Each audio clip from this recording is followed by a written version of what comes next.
Sektor lini tengah menjadi peran penting atas kegemilangan Arsenal di musim ini. Mikel Arteta nggak sungkan-sungkan untuk membeli gelandang berharga mahal untuk mengatasi tradisi buruk mendatangkan gelandang bermasalah. Nggak disangka-sangka peran gelandang anyar ini berhasil mengantarkan The Gunners meraih berbagai pencapaian cemerlang. Salah satunya menduduki peringkat kedua dan lolos ke 16 besar Liga Champions. Cetak Gol coba merangkum kebangkitan lini tengah Arsenal sebagai berikut.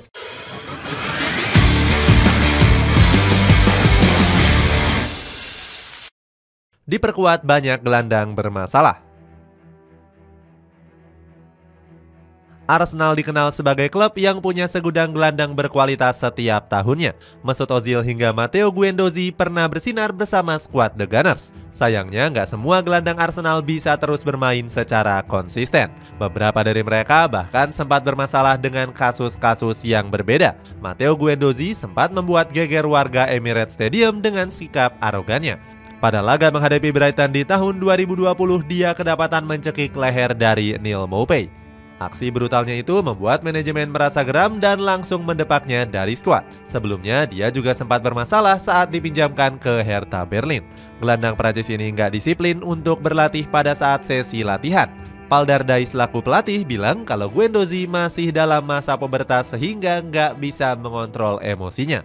Mesut Ozil juga sempat bermasalah karena dianggap telah membenturkan isu agama. Pemain Jerman ini pernah mengkritik keras pemerintah Tiongkok dalam kasus Muslim Uighur. Nggak cuma itu, Ozil juga dianggap sebagai beban klub karena punya gaji yang cukup besar. Dia dilaporkan enggan memotong gajinya 300.000 pound sterling saat pandemi COVID-19. Nacho Montreal menyebut kalau Ozil sebagai pemain yang paling bermasalah di Arsenal. Ex-pemain dari Real Sociedad ini juga bilang kalau sang gelandang sudah menyia-nyiakan kepercayaan yang diberikan. Sebelumnya, Unai Emery juga sangat ingin mempertahankan Ozil karena percaya dengan kemampuannya. Akan tetapi, dirinya justru memutuskan untuk hengkang saat Arsenal mulai diasuh oleh Mikel Arteta. Di bawah komando Arteta, Arsenal masih belum menemukan gelandang yang konsisten. Thomas Partey yang diharapkan bersinar justru meredup karena sering dibekap cedera panjang. Emmanuel Petit sebagai salah satu legenda Arsenal menyarankan para pemain untuk bisa mengontrol emosinya. Dia bilang kalau mereka harus lebih menutup mulut agar nggak menimbulkan masalah. Mendatangkan gelandang berharga mahal. Mikel Arteta langsung mengubah filosofinya dengan merekrut gelandang-gelandang mahal. The Gunners menghabiskan 192 juta euro untuk menggait dua gelandang kenamaan. Arteta nggak sungkan untuk menggelontorkan dana fantastis untuk mendongkrak posisi Arsenal di papan atas. Declan Rice menjadi pemain termahal setelah didatangkan seharga 116 juta euro. Direktur olahraga Arsenal yakni Edu Gaspar cukup senang dengan kehadiran Declan Rice. Dia menilai kalau gelandang Inggris itu akan memberikan dampak besar di lini tengah The Gunners.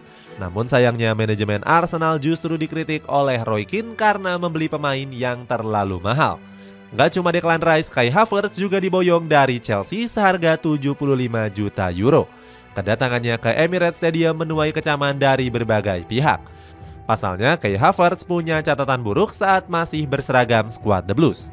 Glenn Johnson sempat mengatakan kalau Kai Havertz sebagai pemain yang lambat dan juga lesu. Mantan pemain Chelsea ini menilai kalau Havertz nggak cocok dengan permainan cepat dari Premier League. Akan tetapi, Mikel Arteta nggak memperdulikan celotehan yang dilontarkan oleh Johnson. Sebaliknya, Arteta optimis jika Kai Havertz bakal tampil cemerlang bersama skuad The Gunners. Dia menilai kalau kemampuan sang pemain sangat cocok untuk lini tengah Arsenal. Bersinarnya gelandang baru. Ucapan Arteta benar-benar bisa dibuktikan setelah bersinarnya para gelandang anyar. Declan Rice langsung menjadi sosok yang diandalkan oleh sang pelatih untuk mengisi lini tengah. Pemain timnas Inggris ini berhasil mengemas 3 gol dan 2 assist dari 24 penampilan. Arteta menilai Declan Rice punya kualitas dan ketenangan yang luar biasa. Arteta mengatakan Declan Rice telah menepati janjinya pada awal musim kemarin. Sebelumnya, dia melontarkan janji bakal bermain lebih stabil dan bisa mengerahkan seluruh tenaganya. Arteta pun memuji Declan Rice sebagai pemain cerdas yang bisa membaca situasi. Gak cuma itu, ex pemain West Ham United ini juga dianggap sebagai pemain yang rendah hati dan pekerja keras. Gak cuma Declan Rice, Kai Havertz juga perlahan-lahan mulai bangkit di bawah asuhan Mikel Arteta. Walaupun sempat mengalami masalah adaptasi, Havertz berhasil mencetak 4 gol dari 25 laga. Kini mantan pemain Chelsea itu menjelma sebagai pemain berbahaya di dalam kotak penalti lawan. Arteta pun langsung memberikan pujian setinggi langit kepada Kai Havertz. Dia sangat senang dengan penampilan Havertz setelah memberikan kontribusi terbaiknya. Selain itu, Pep Guardiola juga memuji Havertz sebagai rekrutan bagus untuk Arsenal, sebab dirinya mampu memberikan assist kepada Gabriel Martinelli. Gol tersebut menjadi penentu kemenangan Arsenal pada saat menghadapi Manchester City.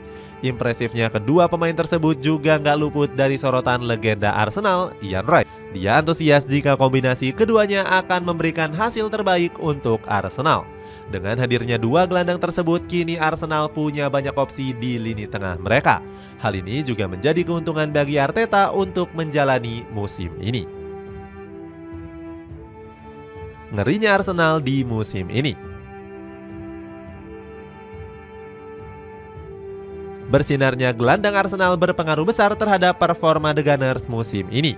Pasukan Mikel Arteta menduduki peringkat kedua dengan selisih 1 angka atas Liverpool. Arteta merasa puas dengan konsistensi para pemainnya di setiap pertandingan. Pelatih asal Spanyol ini mengatakan kalau anak asuhnya sudah menunjukkan performa terbaiknya. Puncaknya terjadi saat The Gunners dipastikan lolos ke babak 16 besar Liga Champions. Di leg kedua mereka mampu mengalahkan RC Lens dengan keunggulan telak 6 gol tanpa balas. Ini merupakan kali pertama The Gunners bermain di babak 16 besar sejak 7 tahun yang lalu. Terakhir kali mereka bermain di 16 besar adalah pada musim 2016-2017. Walaupun hanya menjadi tim debutan, Arsenal mampu memuncaki klasemen grup B. Pasukan Merah London unggul 4 angka atas PSV Eindhoven yang menempati peringkat kedua. Padahal sebelumnya Arsenal sempat diragukan bakal bisa lolos ke babak 16 besar. Sebab di awal kompetisi The Gunners sempat dikalahkan oleh RC Lens dengan skor 2-1. Salah satu media Inggris memprediksi kalau Arsenal bakal melanjutkan tren negatifnya secara terus-menerus. Akan tetapi The Gunners bisa membuktikan kapasitasnya sebagai klub raksasa. Mereka menjadi tim kedua dengan kebobolan paling sedikit di Liga Champions. The Gunners juga berhasil membobol gawang lawan sebanyak 16 kali. Uniknya nggak ada satupun pemain Arsenal yang menjadi jajaran top skor. Itu artinya Arteta mampu menyulap The Gunners dengan nggak hanya mengandalkan satu pemain saja. Lini tengah Arsenal sendiri memang lebih bervariasi dan nggak hanya bertumpu pada satu poros serangan saja. Arteta bisa secara bergantian mengubah posisi pemain sesuai dengan lawan yang dihadapi. Mantan asisten pelatih dari Pep Guardiola ini juga bisa menggunakan Declan Rice ataupun Martin Odegaard untuk memimpin lini tengah. Arteta bahkan memuji keduanya yang dianggap punya kualitas yang sama. Itulah kebangkitan lini tengah Arsenal di bawah asuhan Mikel Arteta. Bagaimana pendapatmu? Apakah lini tengah The Gunners akan terus semakin solid hingga akhir musim? Coba tulis pendapatmu di kolom komentar di bawah ini.